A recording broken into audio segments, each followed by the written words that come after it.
On June 3, 1887, Marta Voss broke ground in her backyard outside Salina, Kansas, and by nightfall, she had a hole 4 feet wide and going steadily deeper. By the following morning, when her neighbor Elsa Brandt walked over to borrow a flour sifter and found Marta 6 feet underground with a pickaxe and a measuring rope, the judgment was swift and specific. The woman had finally lost her mind. The summer that was coming would reach 109 degrees Fahrenheit in Salina. The thermometers would stay above 95 for 31 consecutive days. 3 children under the age of 4 would die from causes the local physician attributed, with careful understatement, to the heat. The milk would sour in the morning before it could be sold. The butter would liquefy by 10 o'clock. While the root vegetables people had worked through an entire growing season to produce would rot in conventional cellars that offered, at their best, perhaps 12 degrees of relief from surface temperatures. Marta Voss, standing 6 feet down in a pit that the Kansas sun had not yet learned to reach, was already doing the mathematics. She had arrived in Saline County 4 years earlier from Westphalia in what was then the German Empire, traveling first to Hamburg, then across the Atlantic to Baltimore, then by rail to Kansas City, then by wagon to the claim she had filed on 160 acres of limestone underlain prairie. Her husband Heinrich had died of typhoid fever 11 days after they arrived, which left Marta at 34 years old with a half-built claim, shanty, a team of 2 mules named August and Perpetua, as approximately $40 in currency, and a detailed memory of how her grandmother had kept food cold in the Sauerland hills without any ice whatsoever. Her grandmother, Greta Mehring, had built what she called a Q-lock, a cooling hole, beneath the stone floor of her farmhouse kitchen in 1831. The principle was not complicated, but it required a specific understanding of what the Earth actually does with temperature when you give it sufficient depth and mass. Greta had understood this. She had explained it to young Marta with the patient precision of someone passing along information they considered essential rather than interesting. The Earth, below a certain depth, and that depth varied by latitude and local soil composition. But in central Germany, it was approximately 6 feet. Maintains a nearly constant temperature regardless of what the air above is doing. In the Sauerland, that stable temperature was roughly 50 degrees Fahrenheit in summer and roughly 50 degrees Fahrenheit in winter. The Earth did not care what month it was. It had its own arithmetic, and that arithmetic did not include seasonal variation. Marta had remembered this the way you remember things that were given to you as practical facts rather than academic curiosities. What she had not expected was how thoroughly her neighbors in Kansas would find the whole enterprise alarming.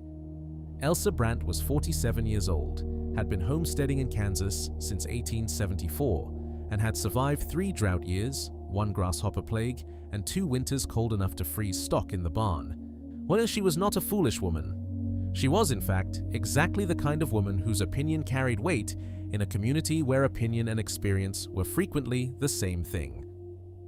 When Elsa stood at the edge of Marta's pit on the morning of June 4th and said, without malice but with considerable certainty, "You are digging yourself a grave, and the county will have to fill it back in after the rains come and drown you in it," she was not being cruel. She was being practical in the way that experience teaches practicality, which is to say she was generalizing correctly from everything she had seen, and she had simply never seen this particular thing before. The water table concern was legitimate. Kansas soil in many locations did flood. The problem was that Marta had spent the previous autumn, while her neighbors assumed she was simply slow to establish herself, conducting a methodical investigation of her specific parcel's drainage characteristics. She had dug test holes at 6 locations across her property. She had observed them through 3 rain events. She had identified the section of ground behind her kitchen addition, which sat on a slight natural rise underlain by dense limestone at approximately 8 feet, as the one location where standing water had never appeared. She had chosen her site the way her grandmother had chosen her site, not by guessing, but by looking carefully at what was already there. The pit she was digging was not a grave. It was 4 feet by 6 feet in plan dimension, oriented with its long axis running east-west, and it would ultimately reach a depth of 7 feet below grade, 1 foot deeper than strictly necessary, because Marta had learned from her grandmother that if the mathematics call for 6 feet, 7 feet does not hurt, and 5.5 feet costs you everything you were trying to achieve. The walls, once she reached the final depth, would be lined with the limestone blocks she had been quarrying from her own land since the previous October, stacking them in a corner of the barn where 3 of her neighbors had assumed she was simply collecting rock for a garden border. The blocks were not for a garden border, they were for this. She had cut 214 of them over the course of 7 months, working in the evenings after the mule work was done, using a hand drill and wedges to split the limestone along its natural bedding planes. So each block was approximately 12 inches by 8 inches by 4 inches.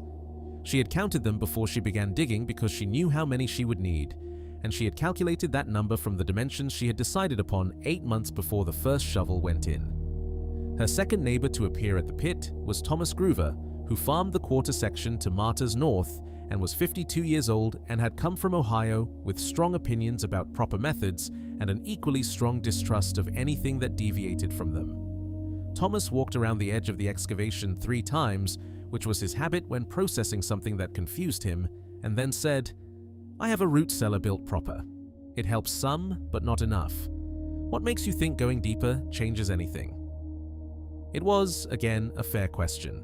And Marta answered it the only way she knew how to answer questions, which was directly and with specifics. She explained the principle of stable earth temperature at depth.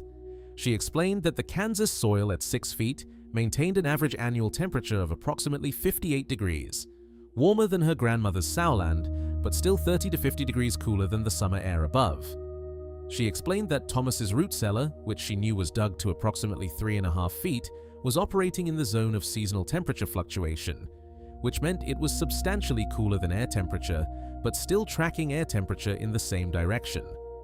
Going deeper meant leaving that fluctuation zone entirely and entering the zone of thermal stability, show where the Earth had essentially already made up its mind about what temperature it was going to be and was not going to change it for the summer's benefit. Thomas listened to all of this. He then said, "That sounds like something you read in a book," which in his lexicon was not a compliment. He walked back to his own farm. He did not offer to help. The third person to visit the excavation was Marta's nearest neighbor to the south, a woman named Bridget Callahan, who had come from County Clare in 1879 and who had more practical knowledge of root storage than anyone else within 5 miles, having grown up in a country where the potato was not a crop but a theology.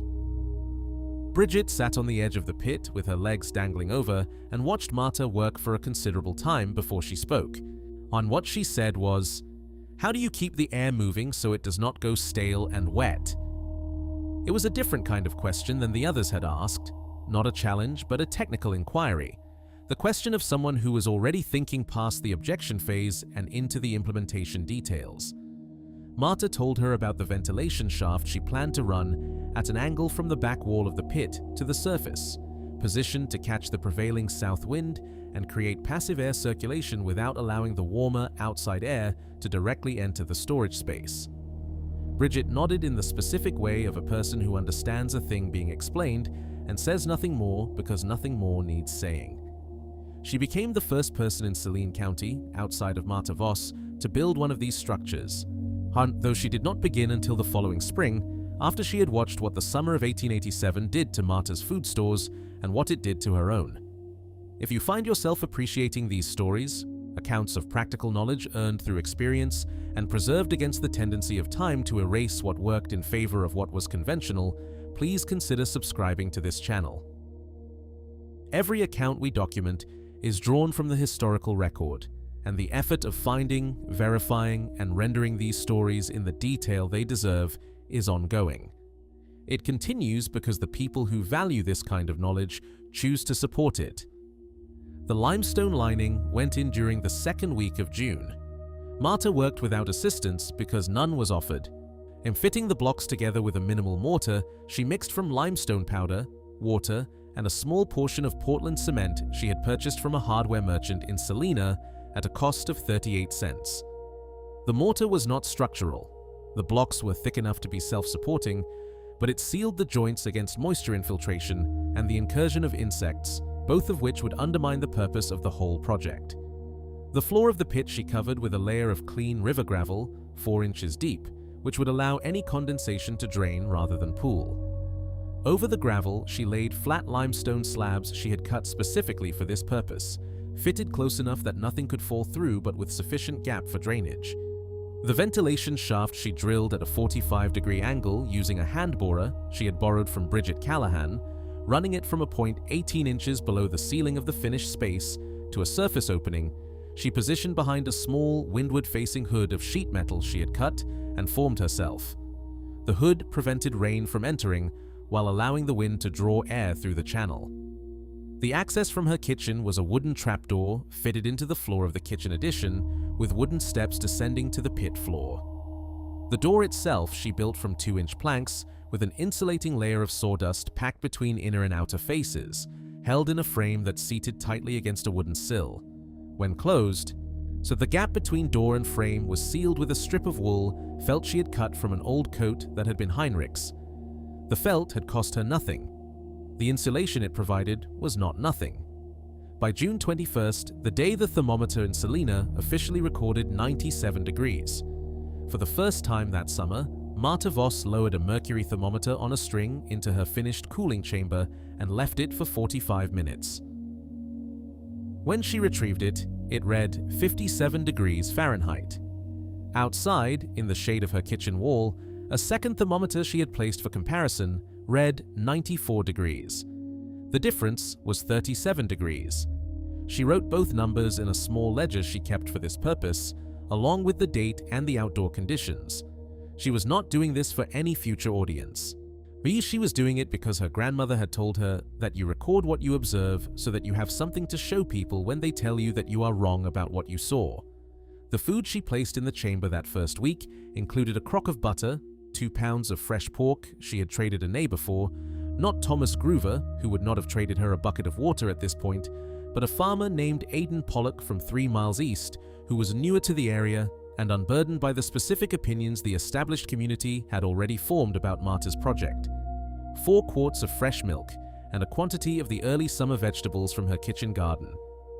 The butter, which in her kitchen proper had been beginning to soften by 8 in the morning and was fully liquid by noon, so maintained its form in the cooling chamber through the entire day and into the following one. The milk, which was beginning to show signs of souring after 12 hours on her kitchen shelf, lasted 3 full days before any change in smell was detectable, and 5 days before it was clearly gone. The pork she kept for 4 days and then prepared it, and it was good. She wrote all of this in the ledger. Thomas Groover's wife, a woman named Frances who was 44 years old and considerably more open to information than her husband, came to visit on June 28th under the stated pretext of returning a pot she had borrowed 6 weeks earlier, a pot that Marta had, in fact, forgotten she had lent. Frances asked with the particular precision of a woman who has been thinking about a thing for several days and has prepared her question carefully, on whether she might see the inside of the storage space. Marta opened the trapdoor and let Frances descend the steps. Frances stood in the limestone chamber for a long moment, her arms wrapped around herself in the unconscious gesture of a person experiencing unexpected cold on a hot day, and looked at the orderly rows of crocks and wrapped packages on the shelving Marta had built against the north wall. Then she ascended the steps and stood in the kitchen, where the contrast with the chamber below was immediate and physical, a wall of warm air that felt almost aggressive after those few minutes below. Frances said, "Thomas will say it is a peculiar way to do things." Marta said, "It is 57 degrees down there today." Frances said nothing, but she looked out the kitchen window for a moment, in the way that people look out windows when they are revising something they thought they knew. She did not mention it again that visit. She did not need to. The summer continued. The temperature in Salina reached 104 degrees on July 14th and 107 on July 31st. The Salina Daily Union, which Marta read when she could obtain a copy, reported on August 3rd that a cattle operation 12 miles south of town had lost 31 head in a single week to heat stress and the consequences of spoiled feed. Elsa Brandt's milk cow was producing so little by mid-July that the cream for butter had become a weekly rather than daily enterprise. The ice supply in Salina, which came by rail in insulated cars packed with sawdust, was exhausted by August 1st and would not be replenished until the following winter. Ice was not something Marta had any reasonable expectation of obtaining in any case. The expense of the rail freight placed it well outside what her budget would bear, and the distance from town meant that any ice she could manage to purchase would be substantially diminished before she got it home. The cooling chamber required no ice. It required no ongoing cost of any kind.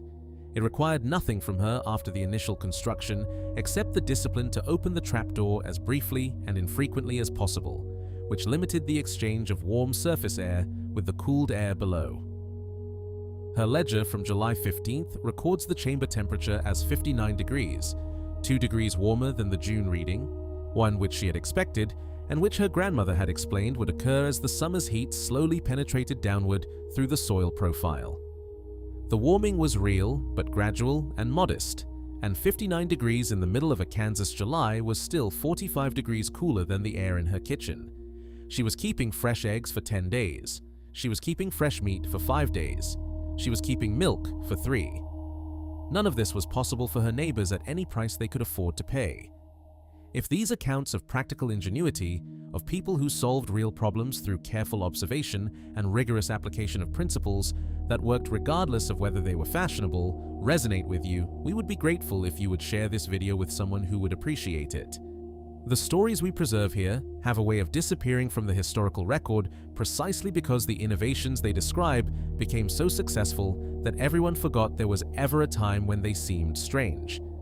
The people who remember where good ideas come from are the ones who keep watching. On August 9th, 1887, a child named Walter Groover, Thomas and Francis's youngest son, who was 4 years old, became seriously ill. The physician who attended him, a man named Dr. Calvin Reese, who had been practicing in Salina since 1881, described the illness in his notes as gastric fever with evidence of intestinal inflammation, which was his careful way of recording that the boy had consumed contaminated food. Or the source was almost certainly the milk that Frances Groover had been attempting to keep in a conventional crock placed in the coolest corner of her root cellar, which offered perhaps 78 degrees on its best day in August, and considerably warmer than that by mid-month. Walter Groover survived, which was not a certainty, for 4 days. He survived in part because Dr. Reese understood that clear liquids and rest were what the situation required, and he attended the boy twice daily and did not charge the Groovers for either call because he understood that the family had not done anything wrong by conventional standards. They had stored their food the way everyone stored food. The food had still gone bad. Thomas Groover did not come to Matavos the day after his son began to recover, or the week after. He came on September 2nd, which was 37 days after Walter's illness began and 24 days after the crisis had clearly passed. He came in the late afternoon, and he stood in her yard with his hat in his hands. Not a metaphor, he was actually holding his hat, which was unusual because Thomas was a man who wore his hat in all outdoor circumstances, and he said, "I asked around and 2 other men told me you were right about the depth. I was wrong to say what I said in the spring." He had walked 3/4 of a mile to deliver this. He had composed those specific sentences, which were not the sentences of a man who said such things easily. Marta offered him coffee, which he accepted, and they sat at her kitchen table and she explained the construction in the detail he would need to replicate it. She gave him the measurements. She lent him her grandmother's description of the ventilation principle, which she had translated from German into English in her ledger. She did not say anything about Walter. She did not need to. Thomas knew why he was there, and she knew why he was there, and nothing useful would have been added by either of them naming it. By October of 1887, Thomas Groover had completed his own cooling chamber. His went to 8 feet rather than 7 because the water table on his property was higher and he wanted the extra margin, and because Marta had told him that deeper was never worse. His chamber temperature in October, when the outdoor air had cooled enough that the thermal advantage was less dramatic, still read 54 degrees, colder than the air outside at that time of year, in which created an interesting secondary phenomenon he had not anticipated. The chamber was now useful for a different reason, maintaining temperatures that preserved food against early freeze rather than against summer heat. He wrote Marta a note about this. She wrote back, yes, her grandmother had used it in winter too. She had known this and simply had not mentioned it yet because there had been enough to establish in the summer without adding the winter case. His note is preserved in the Saline County Historical Society archives, donated by his granddaughter in 1951. Her reply is not preserved, which is consistent with the overall pattern of how Martha Voss moved through the historical record, present in other people's accounts, absent from her own. The cooling chamber at the Voss property was still in use when Martha died in 1911 at the age of 58 of pneumonia during a January cold spell that was unrelated to any failure of preparation on her part. Pneumonia does not respect careful planning the way heat and food spoilage do. Her obituary appeared in the Salina Daily Union on January 14, 1911. It noted that she had been a resident of Saline County for 28 years, that she had maintained her farm claim throughout that period, that she had never remarried after Heinrich's death, and that she was survived by no immediate family in the county. It did not mention the cooling chamber. It did not mention that by 1911, there were at least 43 similar structures within a 12-mile radius of her original claim. Moya number established through a county agricultural survey conducted in 1909 for reasons entirely unrelated to documenting the origin of the practice. The survey simply noted below-grade food storage, stone-lined, as a common feature of established homesteads in the region, with no comment on where the practice had come from or who had been the first to demonstrate that it worked. The survey's author, an agricultural extension agent named Marcus Webb, who had come from the University of Kansas in Lawrence, did note in his private correspondence, letters that are held at the university's library and were catalogued in 1978, that the practice appeared to be more common in the county than in surrounding counties, and that he had been told by several farmers that it had originated with a German widow who used to farm north of Salina. He does not give her name. He does not investigate further. He notes the fact the way you note an interesting detail that is peripheral to your main purpose and will not appear in your official report. By 1920, the practice had spread to at least 3 adjacent counties. By 1930, the Kansas State Agricultural Experiment Station had published a technical bulletin on below-grade food storage that described the thermal principles in detail, including optimal depth for the central Kansas soil profile, recommended lining materials, and ventilation requirements. The bulletin does not cite a source for these recommendations beyond established practice among experienced homesteaders. The depth it recommends is 7 feet. The ventilation angle it specifies is 45 degrees. The insulation it recommends for the access door includes, among other options, a layer of natural fiber material between 2 faces of wood planking. If you recognize in these accounts something worth passing forward, practical knowledge that worked not because it was impressive, but because it was correct, preserved now because people like you choose to watch and share these stories, then you are participating in exactly the kind of transmission that kept this knowledge alive in the first place. Consider subscribing if you have not already. Consider it a small act of the same practical thinking that Martha Voss applied to her backyard in June of 1887. The cooling chamber at the original Voss claim site was excavated by an archaeological survey team from Kansas State University in 1987, or exactly 100 years after its construction. The limestone blocks were still in place. The ventilation shaft was still open, though the surface hood had long since rotted away.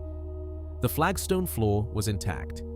The surveying team found, wedged into a gap between 2 of the upper limestone courses on the north wall, a small tin box that had been sealed with wax. Inside the box was a folded piece of paper on which someone had written, in German, a series of numbers. The dimensions of the space, the temperatures recorded on specific dates during the summer of 1887, and the notation, in the same careful hand, 57 Grad am ersten Tag, das war genug. 57 degrees on the first day. That was enough. The graduate student who translated it noted in her field journal that the handwriting was consistent with a woman's educated hand of the period, one which is not a precise observation, but is the best that handwriting analysis offers. Whether Martha placed the tin there during construction, intending some future person to find it, or whether she added it later as a record for her own purposes, is not determinable. What is determinable is that she recorded the temperature, that she considered it worth preserving, that she was characteristically precise about the number. The mathematics were working in her favor from the first day, and she knew it, and she wrote it down in a tin box inside a limestone wall and sealed it with wax the way a person does when they are not interested in being believed in the present, but are entirely comfortable being understood in the future. 57 degrees, while the Kansas summer registered 94 in the shade outside her kitchen wall. That is not luck. That is not opinion. That is just physics, patient as limestone, indifferent to the judgment of neighbors, available to anyone willing to dig deep enough to find it.